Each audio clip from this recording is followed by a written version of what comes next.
आज के इस वीडियो में हम आपकी क्लास 12th राजनीति विज्ञान में अर्धवार्षिक परीक्षा 2023-24 में जो आपका चूरू जिले का पेपर हुआ है उस पेपर का हम विश्लेषण करने जा रहे हैं। तो स्टूडेंट आप भी इन प्रश्नों को बड़े अच्छे से तैयार करें और ऐसा ही पैटर्न और ऐसे ही प्रश्न है वो आपको बोर्ड एग्जाम में नजर आएंगे और इनमें से भी कई प्रश्न है वो आपको बोर्ड एग्जाम में नजर आ सकते हैं।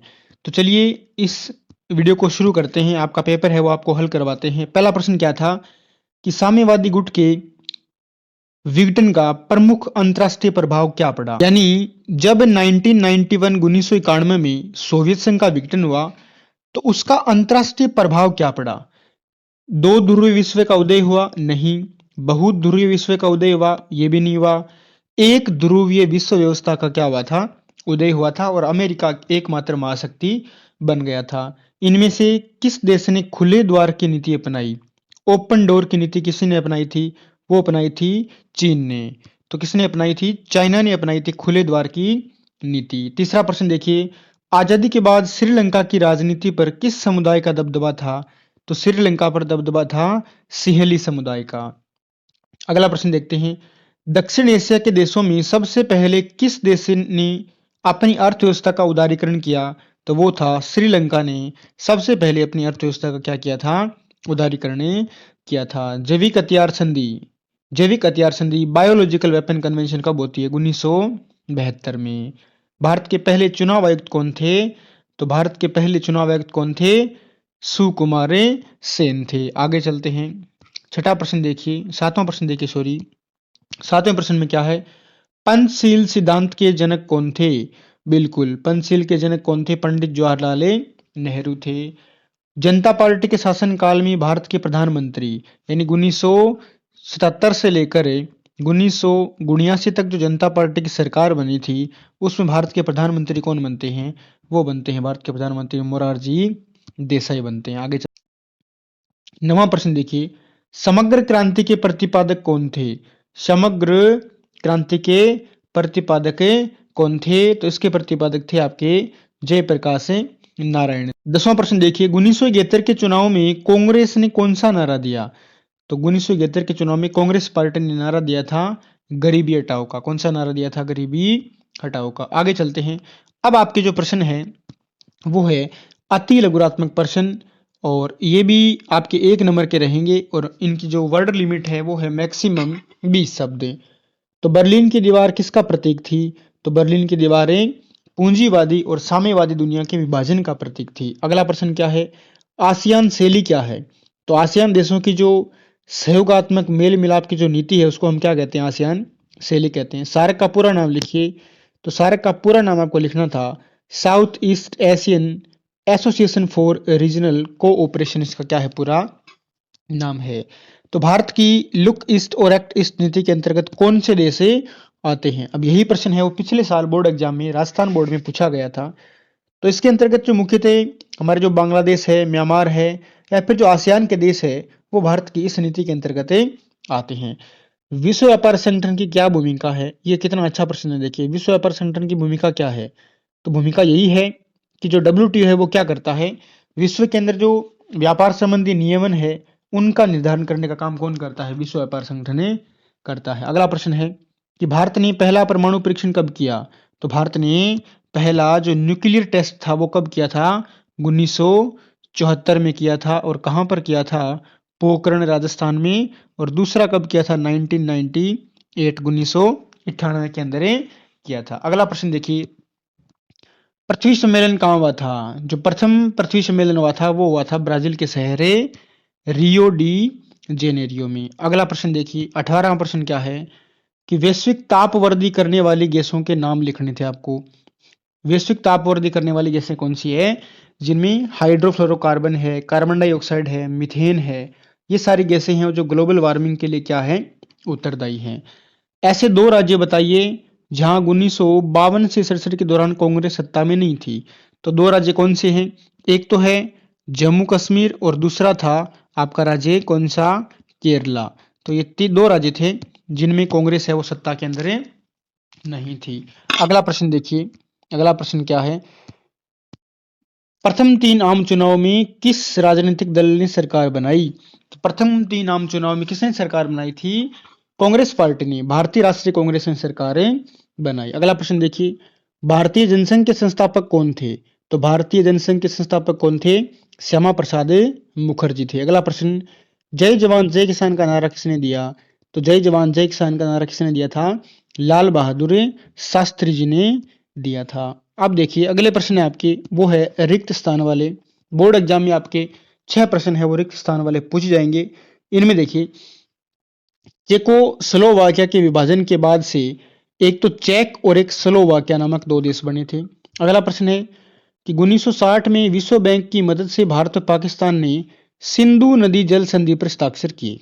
ठीक है, कौन सी जल संधि थी? सिंधु नदी जल संधि। अगला प्रश्न है, संयुक्त राष्ट्र संघ का मुख्य उद्देश्य क्या है? तो आपको फिल इन द ब्लैंक में लिखना था कि संयुक्त राष्ट्र संघ का मुख्य उद्देश्य क्या है? अंतरराष्ट्रीय स्तर पर क्या करना? शांति की स्थापना करना और विवादों का निपटारा मध्यस्थता के माध्यम से यानी बातचीत के माध्यम से करना। अब देखिए, लोकसभा के पहले आम चुनाव में 16 सीटें जीतकर दूसरे स्थान पर कौन सी पार्टी रही थी? तो वो पार्टी कौन सी थी? वो थी CPI, communist party of India.